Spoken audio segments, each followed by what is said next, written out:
Subscribe பண்ணுங்க. அப்படியே பக்கத்துல இருக்க பெல் ஐகானையும் பிரஸ் பண்ணுங்க. தனுசு ராசி கால புருஷனுக்கு 9வது ராசி. குரு பகவான் ஆட்சி பெறும் வீடு. இப்பொழுது குரு பகவான் ரிஷபத்தில் இருக்கிறார். இந்த தமிழ் மாதம் புரட்டாசி மாத கிரகங்கள் இந்த தனுர் ராசிக்கு எப்பேற்பட்ட பலனை வழங்கப் போகிறது பாருங்க. 6ஆம் இடத்துல குரு இருந்தாலும் 10ஆம் இடத்தை பார்க்கிறார், 2ஆம் இடத்தை பார்க்கிறார், 12ஆம் இடத்தை பார்க்கிறார். 3ஆம் இடத்துல சனி பகவான் வக்ரகதியில் இருக்கார். 4ல் ராகு இருக்குது, ப்ளஸ்ஸும் இருக்குது, மைனஸும் இருக்குது. 7க்குடைய புதன் 9ஆம் இடத்துல இருக்கார். இப்படி கிரகங்களுடைய சஞ்சார நிலைகள் மிக மிக சிறப்பாக இருப்பதால் இந்த தனுர் ராசியில் பிறந்தவர்களுக்கு இந்த தமிழ் மாதம் புரட்டாசி மாதம் நிச்சயமாக அமக்கலமாகவே இருக்கும். சாதிக்கக்கூடிய ஒரு மாதம் என்று சொன்னால் மிகையாக. 6ல் குரு ஊரில் பகை என்று சொன்னாலும் எதிரிகள் ஓடி ஒளிவார்கள். கடன் சுமை படிப்படியாக குறையும். கோர்ட்டில் கேஸ் எதாக இருந்தால் சாதகமாக தீர்ப்பு வரும். சொந்த தொழில் செய்யக்கூடிய அன்பர்களுக்கு நம்பிக்கைக்கு பாத்திரமான பணியாளர்கள் கிடைப்பார்கள். வெளியூர் வெளி மாநிலம் வெளிநாடு செல்ல விரும்பும் அன்பர்கள் தாராளமாக செல்லலாம். நல்லதே நடக்கும். இந்த குரு பகவான் 10ஆம் இடத்தை பார்ப்பது என்பது மிக மிக சிறப்பு. 10 என்பது கர்மஸ்தானம், தொழில் ஸ்தானம், உத்தியோகஸ்தானம். ஒரு மனிதனுக்கு முதல்ல ஒரு சம்பாத்தியம் இருக்கணும், அதுக்கு தகுந்த உத்தியோகமோ தொழிலோ இருக்கணும். அது சிறப்பாக இருந்தால் தானே சம்பாத்தியம் சிறப்பாக இருக்கும், சந்தோஷம் வீட்டில் சிறப்பாக வரும். அப்போ 10ஆம் இடத்தை குரு பார்க்குறார் அப்படின்னு சொன்னால் நீங்கள் நம்பி கடன் வாங்கி தொழிலில் போடலாம். தொழில் இன்னொரு பிரான்ச்சு ஓப்பன் பண்ணலாம், அல்லது தொழிலை விரிவாக்கம் செய்யலாம். எவ்வளோக்கு எவ்வளோ இன்புட்டு போடுறீங்களோ அவ்வளோக்கு அவ்வளோ அவுட்புட்டு கண்டிப்பாக கிடைக்கும். தொழில் ரீதியாக ஒரு சாதிக்கக்கூடிய ஒரு நேரம். இந்த குரு அங்கே இருக்கிற வரைக்கும் 10ஆம் இடத்தை பார்க்க போகிறார். அப்போ தொழிலில் சாதிக்க முடியுமா? கண்டிப்பாக சாதிக்க முடியும். சரி, உத்தியோகத்துக்கு போகிறவங்க இப்போ புதுசாக வேலைக்காக முயற்சி பண்ணுறாங்க அப்படின்னு சொன்னால் உங்கள் ஜனனகால ஜாதகத்தை ஒரு ஜோசியர்கிட்ட அணுகி கேளுங்க. தொழில் செஞ்சால் சிறப்பா இல்லை உத்தியோகம் செஞ்சால் சிறப்பான்னு. உத்தியோகம் செஞ்சால் சிறப்புன்னு சொன்னால் உத்தியோகத்துக்கு போங்க. எந்த துறைக்கு முயற்சி பண்ணீங்களோ அந்த துறையில் கண்டிப்பாக வேலை வாய்ப்பு கிடைக்கும். சந்தோஷமாக மன நிறைவாக வேலை பார்க்கக்கூடிய நிலை ஏற்படும். இல்லை தொழில் பண்ணணுன்னா தாராளமாக தொழில் துவங்கலாம். தொழில் நல்லா அற்புதமாக செல்லும், நல்ல சம்பாத்தியத்தை ஏற்படுத்தி தரும். இல்லைங்களா, ஏற்கனவே உத்தியோகம் பண்ணிகிட்ருக்கேன், எனக்கு எப்படி இருக்கும் அப்படின்னு கேட்குறாங்க சில பேர். அவங்களுக்கு பார்த்தீங்கன்னு சொன்னால் சலுகைகள் அனைத்தும் கிடைக்கும். அதாவது என்னென்ன சலுகைகள் அப்படின்னு பார்த்தீங்கன்னா, முதல்ல டிரான்ஸ்ஃபர் வேணும், இந்த இடத்த விட்டு நான் முதல்ல ரொம்ப கஷ்டப்பட்டுருக்கேன், இந்த இடத்த விட்டு முதல்ல நான் மாறினா போதும் அப்படிங்கிற ஒரு பெரிய ஒரு மன உளைச்சலில் சில பேர் வேலை பார்த்துட்ருப்பாங்க. அவங்களுக்கு டிரான்ஸ்ஃபர் வேணுமா, டிரான்ஸ்ஃபர் கிடைக்கும். ப்ரமோஷனுக்காக ரொம்ப நாள் போராடிட்டு இருப்பாங்க, என்ன நமக்கு வரலையே ப்ரமோஷன்னா அவங்களுக்கு கண்டிப்பாக ப்ரமோஷன் வரும். ப்ரமோஷனுக்கான காலமாக இருந்தால் ப்ரமோஷன் கிடைக்கும். இன்க்ரிமெண்ட்டுக்கு காத்துட்ருப்பாங்க, இன்க்ரிமெண்ட் கிடைக்கும். ப்ரமோஷன் கிடைச்சா இன்க்ரிமெண்ட்டு தானாக வரப்போகுது, அது வேறு விஷயம். பட் இருந்தாலும் சலுகைகள் அனைத்தும் கிடைக்கும். நிர்வாகத்தில் நல்ல பேர் எடுக்க முடியும். இது நாள் வரைக்கும் நிர்வாகத்துலேயும் சரி, கூட வேலை பார்த்தவங்களும் சரி உதாசீனப்படுத்தியிருப்பாங்க, சட்டை பண்ணியிருக்க மாட்டாங்க அவங்கள. ஆனால் இப்போ பார்த்தீங்கன்னா சார் வாங்க அப்படின்னு நிர்வாகம் உங்களை கையேந்தி வரவேற்கிறது. அதுபோல் சக ஊழியர்களும் பாராட்டினை தரக்கூடிய நிலையில் இருப்பார்கள். அப்போது கண்டிப்பாக பார்த்தீங்கன்னு சொன்னால் உங்களுக்கு ரொம்ப ரொம்ப சிறப்பாக இருக்கும். அதுலேயும் சூரியனே அங்கே இருக்கிறார் 10ஆம் இடத்துல. அப்போ அரசு காரியங்கள் விஷயங்கள், அரசு அலுவலகத்துக்கு போகிறீங்க, ஏதாவது ஒரு சர்டிஃபிகேட் வாங்கணும், ஒரு காரியம் நடக்கணும் அப்படின்னா கண்டிப்பாக நடைபெறும். அரசாங்க ஊழியர்களுக்கும் நல்லது நடக்கும். அரசியல்வாதிகள் தங்களுடைய நிலை உயர பெறுவார்கள். ஒரு ப்ரொமோஷனாக இருக்கலாம், இல்லை மேலிடத்தில் செல்வாக்கி பெற்று திடுதுப்பில் அவருக்கு ஒரு நல்ல ஒரு வரவேற்பு கிடைக்கும். அற்புதமான காலகட்டமாக இது விளங்கும் அப்படின்னு சொல்லலாம். சுக்கிரன் அங்கே இருந்து குரு பார்வையில் இருக்கார். ஆக்சுவலாக சுக்கிரன் 11ஆம் இடத்துல தான் இருக்கார். 10ஆம் இடத்துல இருக்கிறது எவ்வளோ நாள் அப்படின்னு பார்த்தீங்கன்னா, சுக்கிரன் 26 நாள் அதிகபட்சமாக அங்கே தான் இருக்கார், தன்னுடைய வீட்டில். அப்போது உங்களை பொறுத்தவரையிலையும் பார்த்தீங்கன்னு சொன்னால், கலைத்துறையில் இருக்கக்கூடிய அன்பர்கள் சாதிக்கக்கூடிய நேரம். நான் சும்மா இருக்கேன், எனக்கு வேலை இல்லை அப்படின்னு யாரும் எந்த ஒரு கலைஞர்கள் கூட சொல்ல முடியாது. தொழில்நுட்ப கலைஞர்களாக இருக்கலாம், நடிகர்களாக இருக்கலாம், இல்லை ஃபினான்சியர்களாக இருக்கலாம்.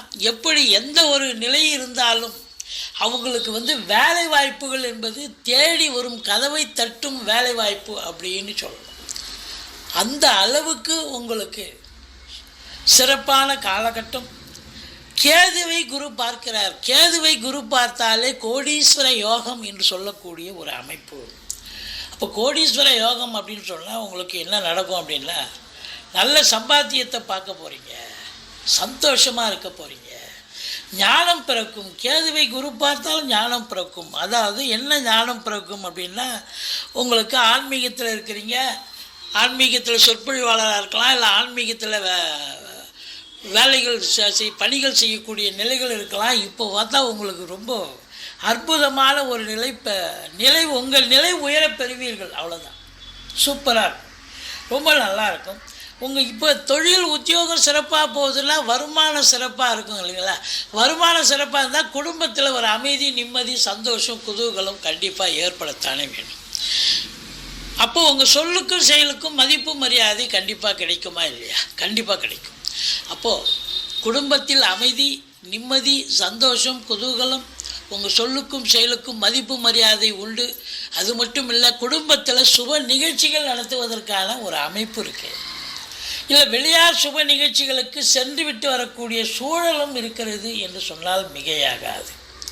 அப்போது 2ஆம் இடம் அப்படின்னாக்கா கணவன் மனைவி மட்டும் இல்லை, மற்ற குடும்ப உறுப்பினர்கள், வீட்டிற்கு வரக்கூடிய விருந்தாளிகள், நட்பு வட்டாரங்களால் வீடே களைகட்டும், சந்தோஷமாக இருக்கும்.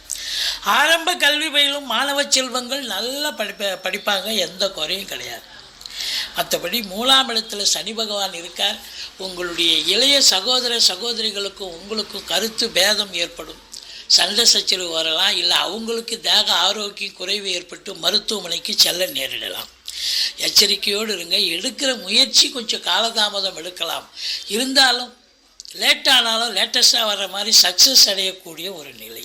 4ஆம் இடத்துல ராகு நல்லதும் இருக்குது, கெடுதலும் இருக்குது. நல்லது என்னான்னு பார்த்தீங்கன்னா, 4ல் ராகு இருக்கிறது பார்த்தீங்கன்னா, இப்போ இடம் வாங்குறீங்க, ஒரு இடம் வாங்குறீங்க அப்படின்னா ஒரு 40 லட்ச ரூபாய்க்கு வீடு வாங்குறீங்கன்னா அது ஒரு 50 லட்ச ரூபாய்க்கு கொண்டாந்து விட்டுரும். நல்ல வீடாக கிடச்சிருப்பா, சூப்பராக கிடச்சிருப்பா, வாங்கிட்டோம்ப்பா அப்படின்னு சொல்லக்கூடிய ஒரு நிலை. பட் வட்டி ஏறும், கடன் அதிகமாகிடுதுன்னு வைங்க. பட் இருந்தாலும் உங்களுக்கு அளவுக்கு மீறி காலை வைக்க வேண்டாம். எவ்வளோ உங்களால் பலு சுமக்க முடியுமோ அவ்வளோதான் செய்ய முடியும். அதே நேரத்தில் தாய்க்கும் உங்களுக்கும் கருத்து வேறுபாடு ஏற்படும், தாய் வழி சொந்தங்களுக்கும் உங்களுக்கும் கருத்து வேறுபாடு ஏற்படும். இப்போ வண்டி வாகனங்களை வச்சுருக்கிறீங்க, திடுதுப்புன்னு பார்த்தா வண்டி மக்கர் பண்ணோம், இல்லை போய் மெக்கானிக் ஷெட்டில் விட்டால் சார் எல்லாமே போயிடுச்சு, கம்ப்ளீட்டாக டோட்டலாக மாற்றணும், அதை விட புது வண்டி வாங்கிட்டு போங்க சார் அப்படின்வோம். சரி, இப்போ பார்க்கும்பொழுது என்ன ஆகும், சரி இதை கொடுத்துட்டு ரீப்ளேஸ்மெண்ட் பண்ணி புது வண்டி வாங்கிக்கலாமா அப்படின்னு புது வண்டி வாங்கலாம். இல்லை மெக்கானிசம் பண்ணி செலவு செஞ்சு வண்டியை பழுது பார்க்கக்கூடிய நிலையும் ஏற்படும். இல்லை இது ஒரு நிலை. மற்ற பிள்ளைகள் ரொம்ப நல்லா படிப்பாங்க. இப்போ வெளிநாட்டில் படிக்கிறாங்க, இல்லை உள்நாட்டில் படிக்கிறாங்க, ஆராய்ச்சி கல்வி படிக்கிறாங்க, எது படித்தாலும் அவங்களுடைய கல்வி மேம்பாடு அடையும், சிறப்பாக இருக்கும். 5ஆம் இடத்தை சனி பார்க்கிறார். பூர்வீகத்தில் பிரச்சனை இருக்கும். உங்கள் சொத்தை யாராவது ஆட்டைய போகிறதுக்கு அங்கே தயாராக இருப்பான். குலதெய்வ வழிபாடு பண்ணுங்கள். ரிஷிகள், முனிகள், குருமார்களுடைய ஆசீர்வாதம் பெற்று செல்லுங்கள். மற்றபடி குறை ஒன்றும் இல்லை அப்படின்னு சொல்லணும். அஞ்சிக்குடையவன் 7ல் இருக்கார். அப்போ அஞ்சிக்குடையவன் 7ல் இருக்காருன்னா அப்போ பூர்வீகத்தில் ஏதாவது வீடு கட்டுவீங்க, வீடு ஆல்ட்ரேஷன் பண்ணக்கூடிய சூழலும் ஏற்படும். மற்றபடி 7ஆம் இடத்து அதிபதி 9ல் இருக்கிறார் அப்படின்னா, அவர் 9ல் இருக்கார். அதிகபட்சமாக பார்த்தீங்கன்னு சொன்னால் 10ஆம் இடத்துல இருக்கார், உச்ச நிலையில் இருக்கிறார். அப்போ 7க்குடையவன் உச்சம் பெறுகிறார். வாழ்க்கை துணை அல்லது மனைவியால் யோக பாக்கியங்கள் எப்படி? ஒன்று அவங்க பிறந்த வீட்டிலேருந்து லிக்விட் கேஷோ ஜுவல்ஸோ கொண்டு வரணும், அல்லது அவங்க வேலை பார்க்குற இடத்துல ப்ரமோஷன் இன்க்ரிமெண்ட் கிடைக்கணும். இது ஏதாவது ஒரு அமைப்பு இருக்கும். 10ஆம் இடத்துல சூரியன் இருக்கிறார் அப்படின்னு சொன்னால் பேரு புகழ் அந்தஸ்து உயரக்கூடிய ஒரு காலகட்டம் உங்களுக்கு. கலைத்துறையில் இருக்கிறவங்களுக்கு சாதாரண ஒரு கேட்டரில் இருக்கிறவங்க இன்றைக்கி ஒரு விஐபி லெவலில் வரக்கூடிய ஒரு நிலையும் வரப்போகிறது. சுக்கிரனை குரு பார்க்கிறார், சுக்கிரன் ஆட்சி பெறுகிறார் தன்னுடைய வீட்டில் 26 நாள் அதிகபட்சம். அப்போ பத்திரிகைத்துறை, எழுத்துத்துறை, எழுத்தாளர்கள், கவிஞர்கள், ஆடிட்டர்கள், வங்கி பணியாளர்கள், வழக்கறிஞர்கள், ஆசிரியர்கள், பேராசிரியர்கள், இலக்கியவாதிகள், சொற்பொழிவாளர்கள், சுக்கிரனுடைய ஆதிக்கம் நிறைந்த கலைத்துறையில் சினிமா மற்றும் தொலைக்காட்சி துறையில் பணியாற்றக்கூடிய கேமராவுக்கு முன்னால் இயங்குபவர்கள், கேமராவுக்கு பின்னால் இயங்குபவர்கள் அனைவர்களுக்குமே ஒரு அற்புதமான காலகட்டம். அரசு வங்கியில் பணிபுரிவாங்க, செல்ஃப் ஃபைனான்ஸ் வச்சுருப்பாங்க, நிதி நிறுவனங்கள் வச்சுருப்பாங்க, இன்சூரன்ஸில் வேலை பார்ப்பாங்க. அதுக்கப்புறம் பார்த்திங்கன்னா நகை வியாபாரம், நகை உற்பத்தி, துணி வியாபாரம், துணி உற்பத்தி, இவங்களுக்கெல்லாம் சிறப்பான காலம். இன்டீரியர் டெக்கரேஷன், வீட்டை அலங்காரப்படுத்துவது, கிச்சனை அலங்காரப்படுத்துறது, கிச்சன் இது பண்ணுறது, வீடை பெயிண்ட் பண்ணுறது, மாடுலர் கிச்சன் கொண்டு வர்றது, இப்படி கலை நுணுக்கங்கள் உடையவர்களுக்கும் சிறப்பான காலம். ஆர்டிஸ்டுகளுக்கு, நல்ல ஓவியம் வரைகிறவர்களுக்கு நல்ல அவங்களுக்கு ஒரு ரெகக்னேஷன் கிடைக்கும் அப்படின்னு சொல்லணும். மொத்தத்தில் பார்க்கும் பொழுது உங்களுக்கு மனைவியால் யோக பாக்கியங்கள் கண்டிப்பாக இருக்குங்க, டெஃபினட்டாக. பெண்களால் ஆதாயம், பெண்களால் யோக பாக்கியங்கள் உண்டு. செலவினங்கள் ஏற்பட்ட போதிலும் உங்களுக்கு சுப செலவுகளே ஏற்படக்கூடிய ஒரு மாதமாகத்தான் இது விளங்குகிறது. தனுசு ராசி அன்பர்கள் 10, 11, 12 நம்ம புரட்டாசி மாதம் தமிழ் தேதியை குறிப்பிடுறோம். 10ஆம் தேதி, 11ஆம் தேதி, 12ஆம் தேதி எச்சரிக்கையாக இருக்கணும். அதாவது புது ப்ராஜெக்ட் எதுவும் பண்ணாதீங்க, வழக்கமாக செய்வதை செய்து வாருங்கள். மற்றபடி இரவு பிரயாணம் வேண்டாம். வேலை பார்க்குற இடத்துல சந்திராஷ்டமம்னு சூதனமாக நடந்துக்கிட்டிங்கன்னா அது ஒன்றே போதும் அப்படின்னு சொல்லலாம். மற்றபடி நீங்கள் சனீஸ்வர பகவானுக்கு எள்ளெண்ணெய் தீபம் இட்டு வாருங்கள். சனீஸ்வர பகவானை வழிபாடு செய்யுங்கள். முருகப்பெருமானை வணங்குங்கள். வாழ்க்கை வளமோடும் நலமோடும் அமையும்.